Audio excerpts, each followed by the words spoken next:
everyone, and welcome again to Tea with ATE.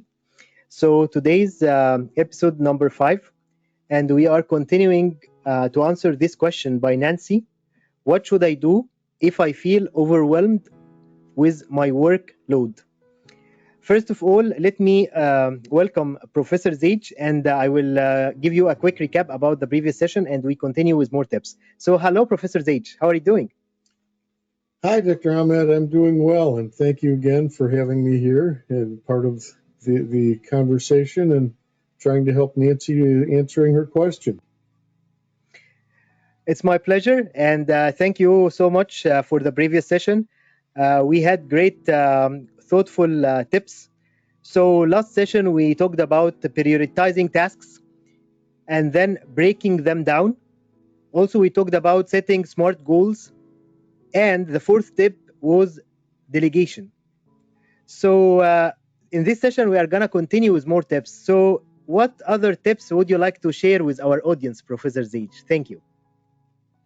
Well, thank you, Dr. Ahmed. I think as we continue and we look at this, one of the other pieces that people have to deal with when we're talking about being overwhelmed at work is the concept of time management. Now, everybody's heard time management. They've heard that phrase many times over. I'm sure that they've had lots of people tell them about things or giving them suggestions, and we'll do some of that. But I think, first of all, we have to understand that time management is a process. This isn't something that just happens out of the air, it's a process. It's about consciously planning and controlling what you're doing so that you know what's going to happen. You are in control, and that's where people forget. They think everything else is in control, and it's not. They are in control of their own time. So if they're consciously planning and controlling how they're going to spend their time, those are the beginnings of time management. So when we look at that, time management deals with your efficiency. Now, there's a lot of benefits of time management. We could spend a lot of time talking about them, but I'll give you a couple of ideas why time management is important. And the first one, and the biggest one, deals with this concept of feeling overwhelmed. Time management helps you reduce the stress because you know what's going to happen next. That you don't have this black hole that you're wondering or worrying about. You know what's happening next. At 10 o'clock today, I have a meeting. At 10:30, I have to do a presentation. At 11 o'clock, I have something else. So your day is planned. The stress is out of that. You know that you're going from one thing to another. It also allows you to increase your energy because you're spending so much energy being stressed out about it. You can take that energy and now put it into the actual work. This will allow you to help you achieve your goals more efficiently. And again, it starts with prioritizing what's important. This will allow you to accomplish more in less time. And isn't that what we all want?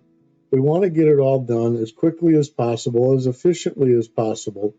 So why not do something in a way that's going to make it so you can get more done in the same time frame, which ultimately is again going to reduce your stress because you don't go home thinking, oh, I've got to do this more. You already did it. It's done. So we want to look at that. How do we go about doing some of that? There's a lot of different things that you can do. There's a thing called a time audit that you can work with. And a time audit is really where you actually take some time. How long does it take me to do this? How long does it take me to do that? One of the places that I worked with, it was a very simple thing of how long it took the person to walk from this machine to the next machine. Well, we reduced the distance between the two machines and they became much more efficient. It's not always rocket science. It can be something simple. There are a lot of matrices that you can set up and do that. Those take time, though. There's something else that we call chunking your time. Chunking your time means that you break the day into segments. I have 2 segments in the morning. I have 3 segments in the afternoon. I have 1 in the evening. That's a chunk of time. And in that chunk of time, I'm going to accomplish ABC. And when I get to the second chunk of time, I'm now going to work on D, E, and F. And by doing that, you start to set yourself up to make sure that you're going to be more successful. The next piece, and this is probably the one that's the hardest for people to begin to think about, is focus on one thing at a time. I know I have problems doing that. I'll be doing something and I'm thinking of three other things that I have to do. Well, every time my thought goes to those three other things, I've lost focus on the one I'm working on, and it's going to take me longer to get it done. So focus on one thing at a time. Give yourself a reward. Find something that you like. Take the time and go out and get a cup of coffee that you like, or something that's going to make you feel good about yourself or feel like you accomplished something. Maybe it's just taking a breath of fresh air, taking a walk around the block, anything that's going to do that. And the last piece that I look at sometimes, find something that's going to help you block out the distractions. Maybe it's as simple as putting your cell phone away. That's probably one of the biggest distractions that we have. And so this is what we look at in time management. Take care of those things, because we have to remember time is a precious commodity and we want to spend it as wisely as we can. And so if we use some of those things to help us, we're going to spend our time much more efficiently and get much more done. Dr. Ahmed, any thoughts? Great. Thank you for sharing. I think also one of the great metrics I was using, and it was really valuable to me, was Eisenhower matrix when I was prioritizing the tasks according to the urgency and the importance. And as you just mentioned, it's really important to use matrix, and it's not a rocket science. It just you need to make sure that you track what you are doing, and also you are working on avoiding any disruptions, because you don't want to just have a lot of unfinished tasks on your table and jumping from a task to another, because this will waste time and will demotivate you. Like, this will affect your productivity, as you just mentioned. Thank you so much. I think I don't have any other thoughts on this point, but thank you. Well, I'm just going to say that you have to make sure that that the focus piece is the most important, because if you're trying to do four things at once, you're not going to be successful at any of them. If you do each of those four pieces one at a time, you'll get them done much better. Yeah. Thank you for sharing. So, what other tips would you like to share with us, Professor Zage, today? Well, I think one of the other pieces here that comes up is oftentimes is the concept of communication at work.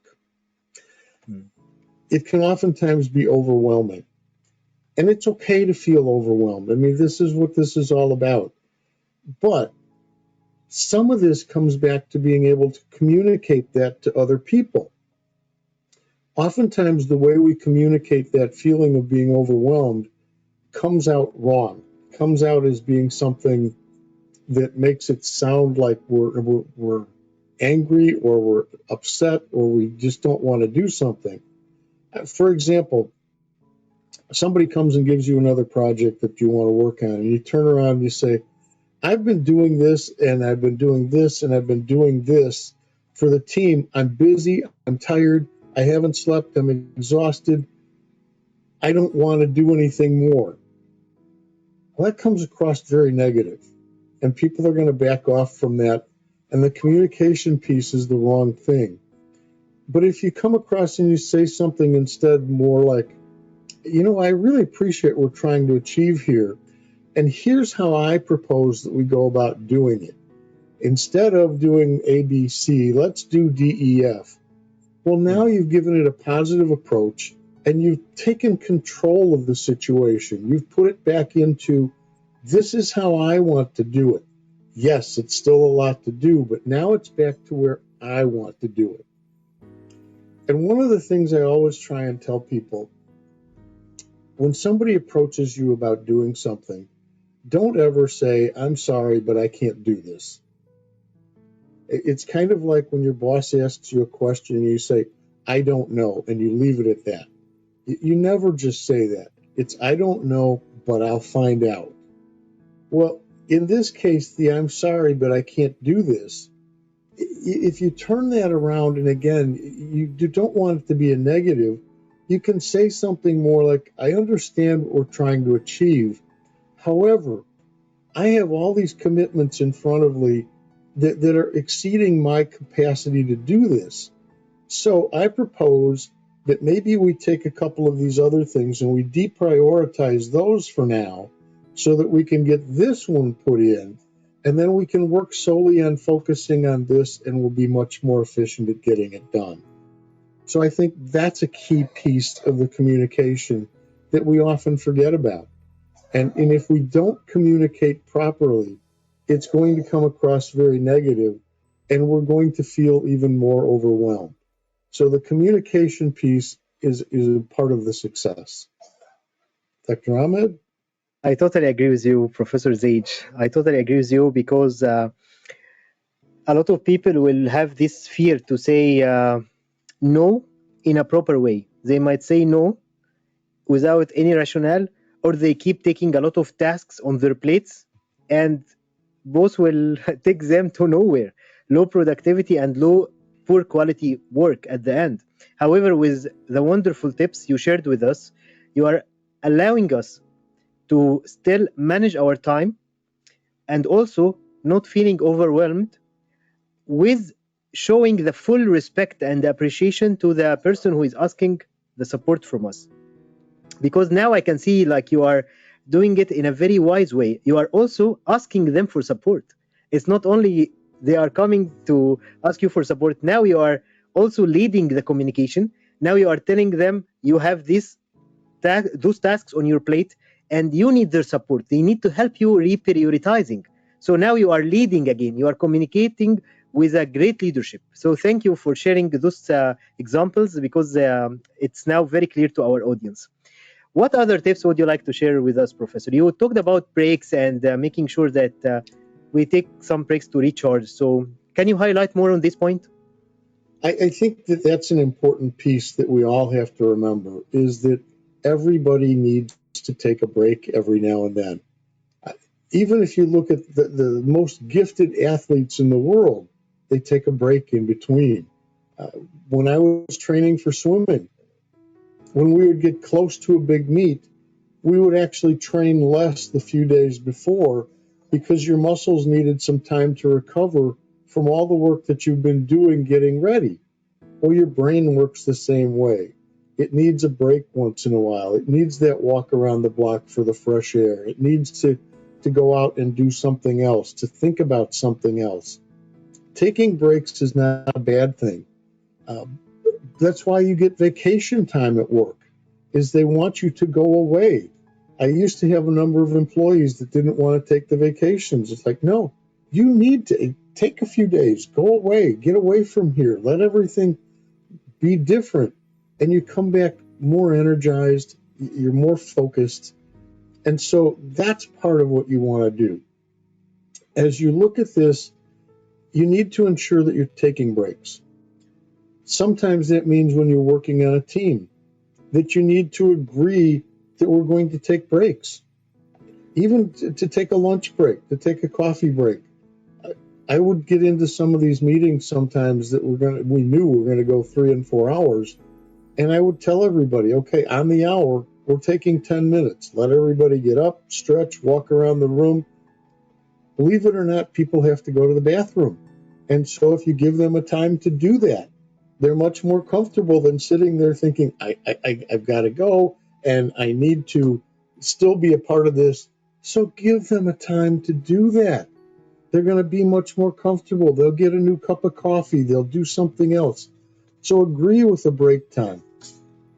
Sometimes I would even set an alarm on my phone. Like, okay, it's break time. We need to do that. Take a break. Get up, everybody. I don't care what we're doing right now. We said we're going to take a break every hour. So that's what you're going to do. Plus, what I used to find is you get close to that break time, let people know, 5 minutes more and we're going to take a break.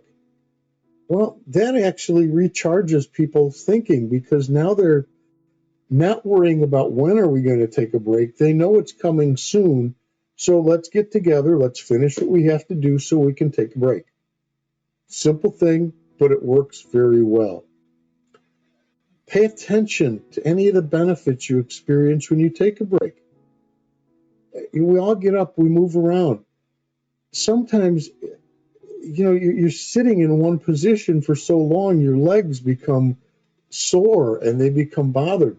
People on airplanes talk about this all the time, how they get swelling in their legs or things because they haven't moved them and they've been in a sitting position for so long. It's the same thing at work. Get up, walk around. Along with that, I used to tell people in our meetings, don't be afraid to stand up by your chair or wherever you're at. Walk around the room. If you're still engaged, you have to do that because your body needs it. And also, use Post-it notes because they're an easy way to remind you where you were when you took the break. What was the last thing that we talked about? Well, here's a Post-it note, or here's up on the screen or something. So you can come right back to that, and everybody knows what you're doing. You need to take breaks. Everybody needs to take a break. Just like we need to fall asleep at some point during the day because it refreshes your mind, it refreshes your body, you need to take a break. So plan on them. The work becomes much less overwhelming when you take breaks. Great point. Great point. As I believe that this will help you to avoid the burnout. To avoid having this decrease in productivity, because you are always recharging your battery, and this will help you to have a sustainable success. And that was a great point. So let me summarize what we shared today with our audience. So today we talked about time management, we talked about communication, and you shared with us great examples. And also we talked about the importance of taking breaks.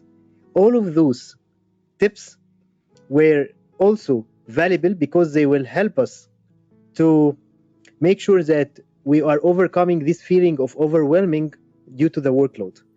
So if we added the previous 4 tips plus today's tips, those become to 7. So I would like you to stay tuned, our audience, because we are going to share another 3 tips in the next episode. So stay tuned, and thank you so much for joining our session today. Thank you so much, Professor Zage. Any other thing you would like to share? No, I think, Dr. Ahmed, we have covered it. I really like your concept that one of the things that we always talk about is burnout. And you brought that up, and people burn out because they don't take care of themselves or take a break. So here's to taking breaks, and we'll see you next time. See you. Thank you so much, Professor Zage.